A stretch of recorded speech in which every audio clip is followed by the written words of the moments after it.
संसद के विशेष सत्र का आज दूसरा दिन महिला आरक्षण और परिसीमन पर चर्चा। लोकसभा में बिल को लेकर आज भी चर्चा। गृह मंत्री अमित शाह जवाब देंगे। तीनों बिल पर शाम 4 बजे वोटिंग होने वाली है। राज्यसभा में 18 अप्रैल को बिल पर चर्चा होगी और उसी के साथ वोटिंग भी होने वाली है। गृह मंत्री अमित शाह चर्चा का जवाब देने वाले। लोकसभा में बिल को लेकर आज चर्चा होने वाली है। तो लोकसभा में बिल को लेकर आज चर्चा होगी, जिस पर गृह मंत्री अमित शाह का जवाब। और इस खबर पे आदित्य द्विवेदी हमारे साथ जुड़ गए हैं, संवाददाता दिल्ली से। सीधे उनका रुख कर लेते हैं। आदित्य, क्या जानकारी और आपके पास संसद के विशेष सत्र का दूसरा दिन और आज महिला आरक्षण परिसीमन पे चर्चा? देखिए सुनका, जैसा आपने दर्शकों को बताया कि 4 बजे वोटिंग होनी है, लेकिन उससे पहले सभी पार्टियां क्रमवार अपना अपना पक्ष रख रही हैं, अपने अपने विचार रख रही हैं। और विपक्ष का अपना एक डर है, उनका ये डर है कि अचानक सरकार ने ऐसा क्यों किया कि तुरंत परिसीमन, जबकि अभी बीच में चली रहा है, लोकसभाओं का जनगणना शुरू हुई है, तो ऐसे में अचानक ये क्यों किया जा रहा है? क्योंकि अब अगर अचानक ये महिला आरक्षण लागू होगा तो 2011 के परिसीमन के जनगणना जो है, जातिगत जो जनगणना हुई है, उस मुताबिक आरक्षण लागू होगा।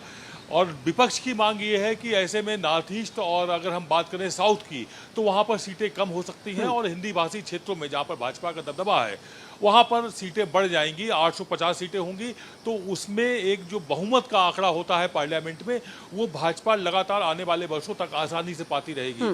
तो इसको लेकर के विपक्ष चिंता कर रहा है। विपक्ष का इसी को लेकर के ऑब्जेक्शन है। महिला आरक्षण को लेकर के विपक्ष का कहना है कि वो पूरी तरह से महिला आरक्षण बिल के साथ में है, लेकिन अचानक ये हड़बड़ी और इतनी जल्दबाजी क्यों? जी सोनिका।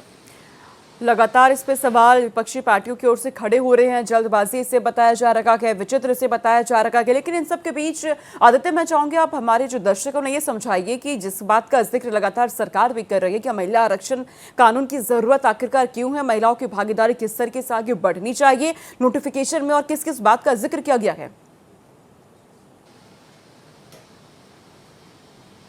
देखिए, ये जो महिला आरक्षण बिल लाया गया है और अचानक इस तरह से जल्दबाजी में जो बात स्पेशल सत्र बुलाया गया है, इसको लेकर के सरकार पक्ष का, सत्ता पक्ष का अपना एक दावा है कि वो चाहते हैं कि किसी भी सूरत में 2029 से पहले ये आरक्षण, महिलाओं का आरक्षण पूरी तरह से लागू हो जाए। इसको लेकर के पिछले दिनों प्रधानमंत्री ने एक महिलाओं को पत्र भी लिखा था और ये वादा किया हुआ था कि 2029 से पहले वो महिला आरक्षण लागू कर देंगे। और आपको बताएं सोनिका, अगर हम बात करें जिन पश्चिम बंगाल की, जो वहाँ पर बड़ी संख्या में, बड़ी मात्रा में महिलाएं तय करती हैं सरकार किसकी बनेगी, तो कहीं ना कहीं उसको भी एक माइलेज लेने की कोशिश की जा रही है सत्ता पक्ष की तरफ से। भाजपा की अपनी कोशिश है कि पश्चिम बंगाल के चुनाव में कहीं ना कहीं उसको फायदा मिल जाए। इस बात का आरोप विपक्षी लगा रहे हैं, लेकिन सरकार का कहना है कि वो चाहते हैं कि 2029 लोकसभा चुनाव हो या उसके बाद जो भी विधानसभा चुनाव हो, तो पूरे देश में महिला आरक्षण लागू हो जाए, 33%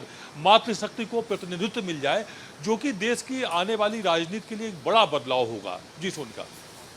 बिल्कुल एक बड़ा बदलाव होगा और सरकार इसी की तरफ लगातार अपना जोर देती नजर आ रही है। बहुत शुक्रिया आदित्य, तमाम जानकारी हम तक पहुंचाने के लिए।